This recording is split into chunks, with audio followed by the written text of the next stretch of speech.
Good evening students. आज हम आपको क्लास 12th में डीसी सर्किट एंड मेजरमेंट के बारे में बताएंगे। उसका एक छोटा सा टॉपिक है इलेक्ट्रोमोटिव फोर्स। देखिए, डीसी सर्किट क्यों कहा जाता है? क्योंकि हम सेल से जब किसी करंट को अपने सर्किट में अटैच करते हैं तो जो सेल करंट देता है उसी वजह से इसको डीसी सर्किट कहा जाता है। आगे के चैप्टर में जब पढ़ेंगे तो अल्टरनेटिंग करंट्स के बारे में पढ़ेंगे तो वो एसी सर्किट्स होंगे। फिलहाल यहाँ डीसी सर्किट में सबसे बहुत महत्वपूर्ण बात, ये मुख्य बात आती है ईएमएफ। ईएमएफ क्या होता है? देखिए, जब भी मान लीजिए हमारा सर्किट हमने बनाया है, ये इसका रेजिस्टेंस है, ये इसका रेजिस्टेंस है और ये सेल है। अब ये सेल क्या करेगा? इस रेजिस्टेंस को करंट प्रोवाइड करेगा, इसको करंट प्रोवाइड करेगा। जब इसको करंट प्रोवाइड करेगा तो ये रेजिस्टेंस में करंट जाना स्टार्ट कर जाएगी। अब ये कैसे करंट प्रोवाइड करेगा? यानी एक चार्ज, यहां से एक चार्ज चलेगा और पूरे सर्किट में फ्लो करेगा। जब ये चार्ज यहां से मूव करेगा तो सेल को कुछ वर्क करना पड़ता है। सेल या बैटरी जो आपने लगा रखी है उसको वर्क करना पड़ता है। वही वर्क हमारा ईएमएफ कहलाता है। अब वो वर्क किस टाइप का होगा? देखिए, ये हमारा सेल है, सेल का ये पॉजिटिव टर्मिनल है और ये नेगेटिव टर्मिनल है। सेल से जब यहां से चार्ज स्टार्ट होता है, मान लीजिए डीक्यू चार्ज स्टार्ट किया चलना, तो जब यहां से चार्ज चलना स्टार्ट करेगा तो इस रेजिस्टेंस में भी जाएगा। चूंकि ये रेजिस्टेंस है इसलिए इसको वर्क करना पड़ेगा। जब ये चार्ज यहां से इस टर्मिनल नेगेटिव टर्मिनल में जाएगा सेल के, तो अंदर भी चलेगा। अंदर में सेल के अंदर जो इलेक्ट्रोलाइट भरा होता है उसके अंदर भी चलेगा और तब इसका सर्किट कंप्लीट होगा। ऐसा करने पर इसको दो तरह का वर्क करना पड़ेगा। नंबर 1, एक काम करना पड़ेगा एक्सटर्नल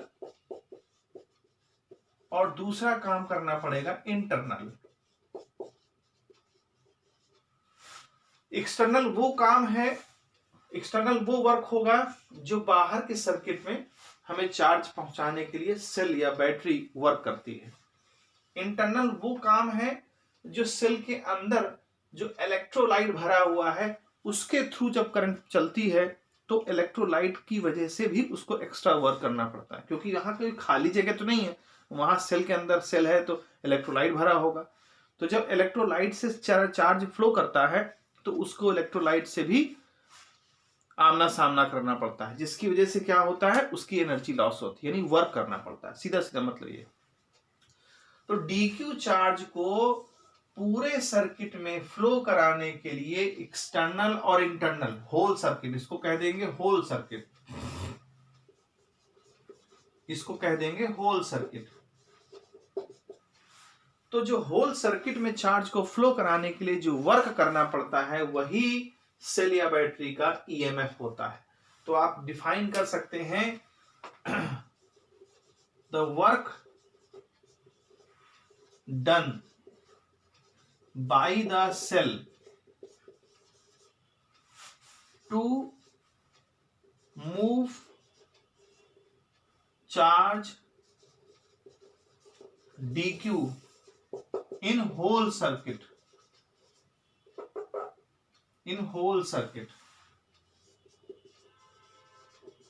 ब्रैकेट में एक्सटर्नल और इंटरनल लिखा जा सकता है। The work done by the cell to move charge dq in whole circuit is called EMF of cell। उसको हम क्या बोलेंगे? EMF। और इसको कैसे लिखेंगे? फार्मूला क्या लिखेंगे? E is equal to dw upon dq।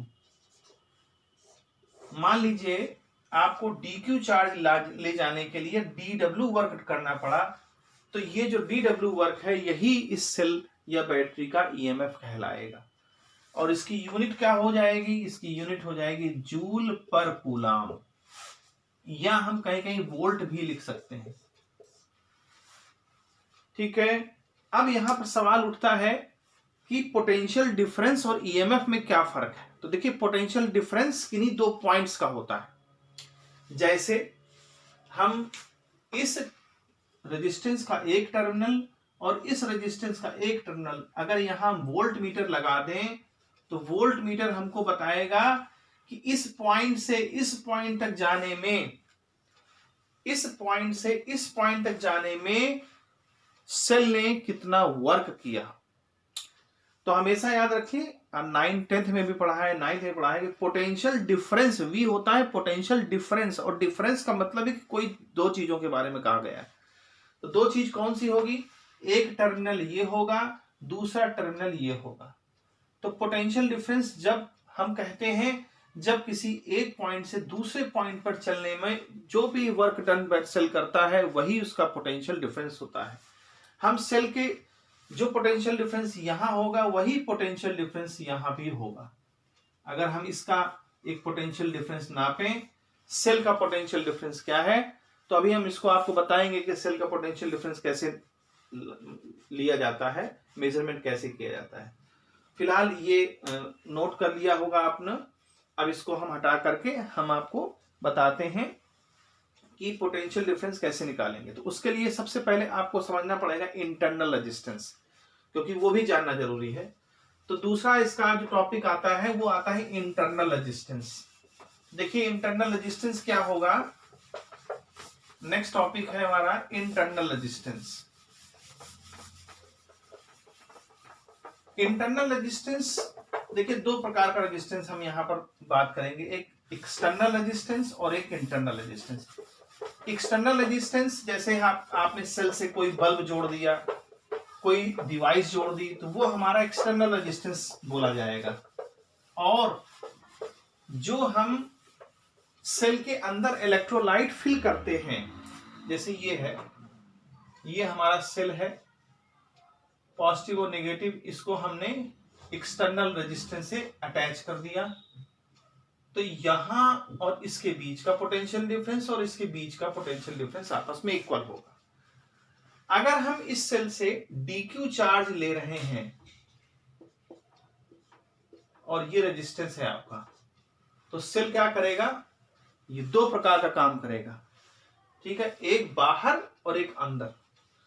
अब जब बात आती है इंटरनल रेजिस्टेंस की, तो इंटरनल देखिए, इंटरनल रेजिस्टेंस कौन क्रिएट करेगा, इंटरनल रेजिस्टेंस क्रिएट करेगा हमारा सेल के अंदर भरा हुआ इलेक्ट्रोलाइट।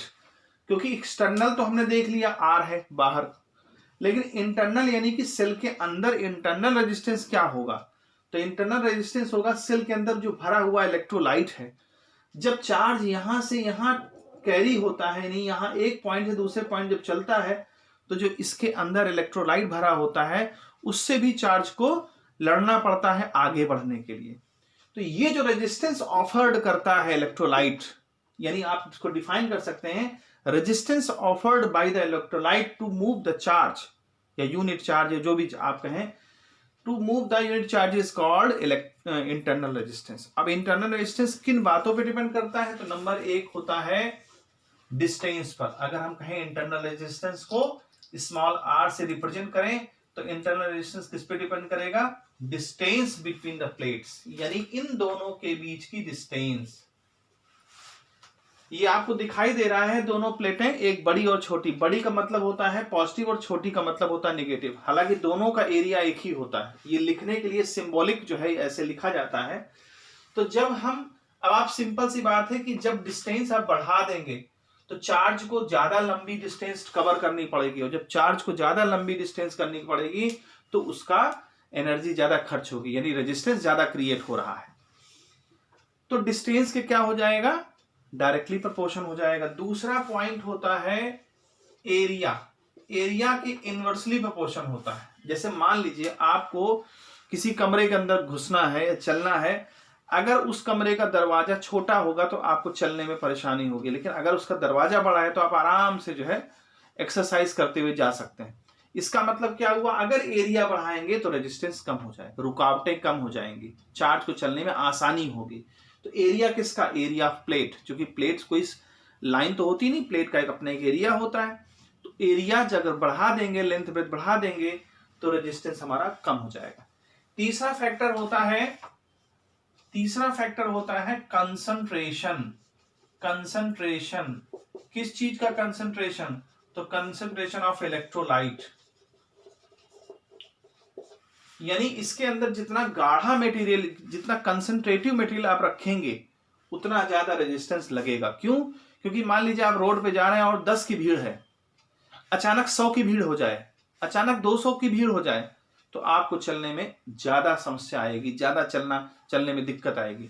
तो जितना ज्यादा नंबर ऑफ कंसंट्रेशन होगा, यानी जितने ज्यादा एटम होंगे उसके अंदर, उतना ज्यादा आपको समस्या होगी उसको क्रॉस करने में, एक पॉइंट से दूसरे पॉइंट तक जाने में बहुत समस्या आएगी। तो इसलिए कंसंट्रेशन अगर आप बढ़ाएंगे तो इंटरनल रेजिस्टेंस बढ़ेगा। ये 3 मुख्य बातें हैं, इन तीनों बातों को आप हमेशा याद रखें। अब हम बात करेंगे कि जैसे हमने आपसे बोला कि डीक्यू चार्ज चल रहा है, तो डीक्यू चार्ज अगर यहां से गया, यहां से आया और इस टर्मिनल तक आ गया, तो हमने आपसे बताया था एक्सटर्नल भी उसने कवर किया डिस्टेंस, इंटरनल भी किया, दोनों प्रकार की डिस्टेंस कवर करी, रेजिस्टेंस में वो चला।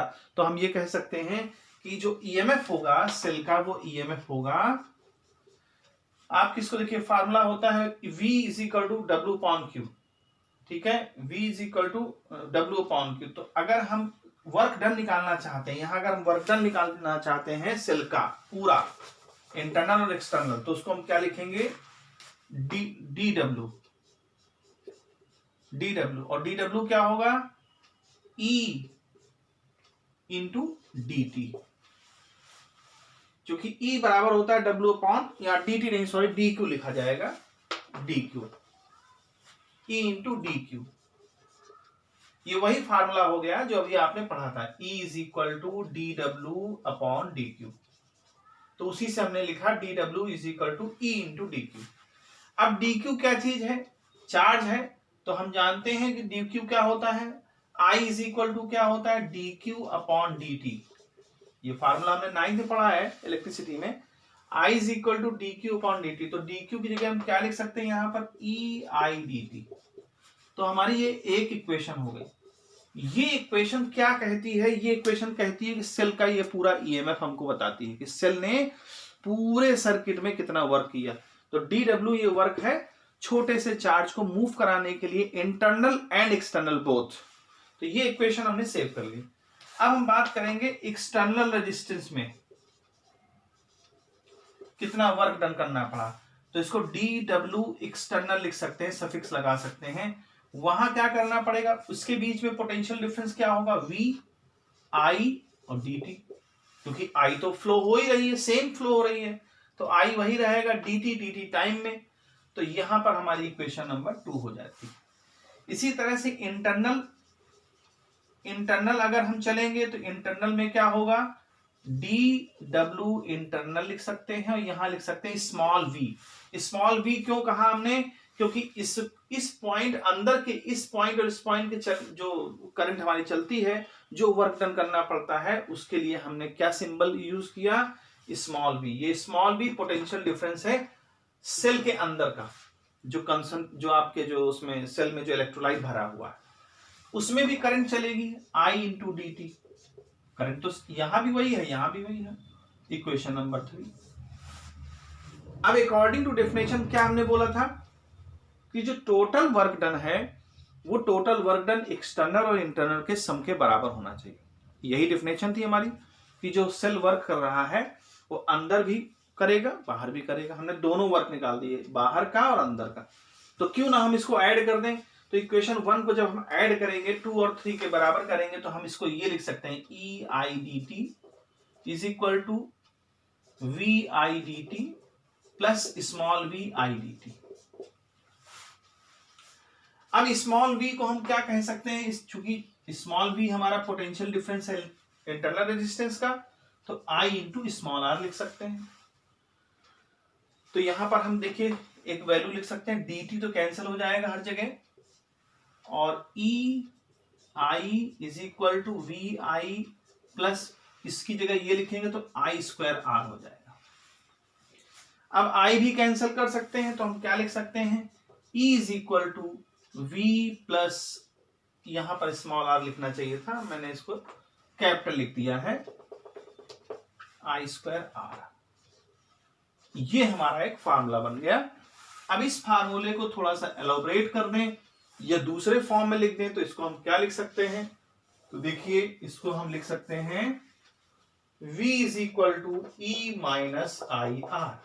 अब ये रिप्रेजेंट क्या करता है, ये रिप्रेजेंट ये कर रहा है कि ये जो है E, कैपिटल E पूरे सेल का ईएमएफ है, और पूरे सेल का ईएमएफ है यानी कि वो इंटरनल भी वर्क है एक्सटर्नल भी वर्क है। स्मॉल v, ये जो V है हमारा, ये V क्या कहता है, सिर्फ इसके बीच का पोटेंशियल डिफरेंस है, यानी टर्मिनल पोटेंशियल डिफरेंस है। तो ये टर्मिनल पोटेंशियल डिफरेंस है और ये हमारा पूरा ईएमएफ है। हमेशा जब भी सेल हमारा करंट प्रोवाइड करेगा, जब भी सेल हमारा करंट प्रोवाइड करेगा, तो सेल के जो टर्मिनल का पोटेंशियल डिफरेंस है हमेशा कम रहेगा। देखिए E से हम कुछ माइनस कर रहे हैं तब हमको V मिल रहा है, अगर हम E से कुछ माइनस कर रहे हैं तब हमको V मिल रहा है। इसका मतलब E बड़ा होगा, जब हम E से कुछ माइनस करेंगे तब हमको V मिलेगा, तो E बड़ा होगा। और जाहिर से बात है E बड़ा होना ही चाहिए, क्योंकि वो उसके अंदर इंटरनल वार और एक्सटर्नल दोनों चीजें हैं, और ये सिर्फ एक्सटर्नल पोटेंशियल डिफरेंस है। तो ये चीज हमेशा याद रखेंगे, फार्मूला बहुत इंपॉर्टेंट है। अब दूसरी बात करते हैं कि अगर हम करंट ना ले रहे हो, यानी कि I 0 हो, जिस समय हम करंट प्रोवाइड ना कर रहे हो, तो उस समय क्या कह सकते हैं, V is equal to E, यानी टर्मिनल पोटेंशियल डिफरेंस ईएमएफ के बराबर होगा। कब, जब सेल हमारा ओपन हो, इसको ओपन सर्किट भी कह सकते हैं। अगर यहां आपने एक की लगा रखा है, प्रैक्टिकल में आपने की पढ़ा होगा ऑन ऑफ करने वाली, यहां स्विच ऑफ कर रखा है या की लगा रखा है, की हटा दिया जाए आपने, तो ओपन सर्किट हो जाता है। और ओपन सर्किट का मतलब करंट नहीं जा रही है, और करंट नहीं जा रही इसका मतलब I की वैल्यू 0 है।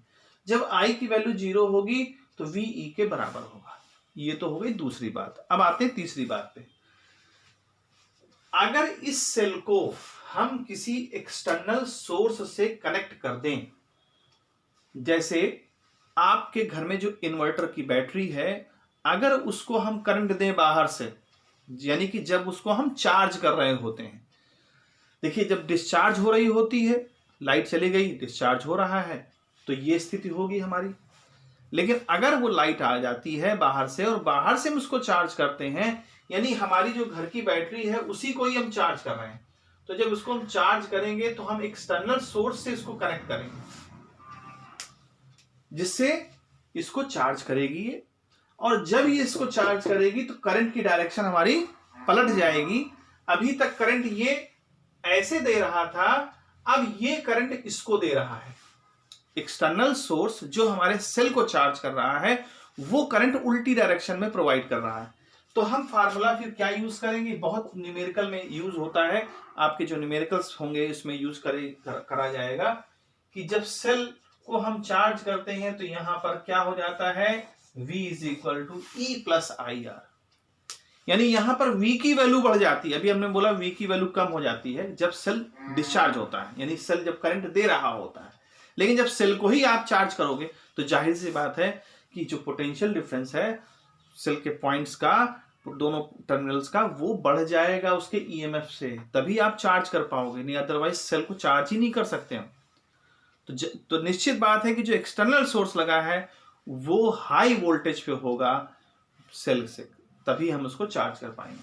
तो ये 3-4 बातें थी, इसको समझना बहुत जरूरी था, इसको मैंने आपको बता दिया है। अब हम बात करेंगे इसके और भी जो इसका रिलेशन है, कि और भी रिलेशन इसके बन सकते हैं, तो हम देखते हैं इसको रिलेशन कैसे हम बना सकते हैं। तो इसको मैं हटा देता हूं, और दूसरे रिलेशन, क्योंकि न्यूमेरिकल्स में बहुत सारे फार्मूले यूज हो सकते हैं, तो ये जानना जरूरी है कि इसका रिलेशन अगला क्या बनेगा। तो यहां पर हम नेक्स्ट रिलेशन पढ़ेंगे। तो देखिए यहां पर और भी फार्मूले बन सकते हैं, जैसे मैंने आपको बताया कि इस फार्मूले को अगर हम ब्रेक करें, लास्ट वाले फार्मूले को, तो इसको हम लिख सकते हैं, या इसी को देखिए, V is equal to E minus I R. अगर हम इसको इधर ले आए तो क्या बन जाएगा, I R is equal to E minus V. अगर I निकालना है तो क्या हो जाएगा, E minus V upon R. अब यहां R क्या चीज है, आर है इन दोनों के बीच का इंटरनल रेजिस्टेंस, ई ईएमएफ है और वी जो है पोटेंशियल डिफरेंस है।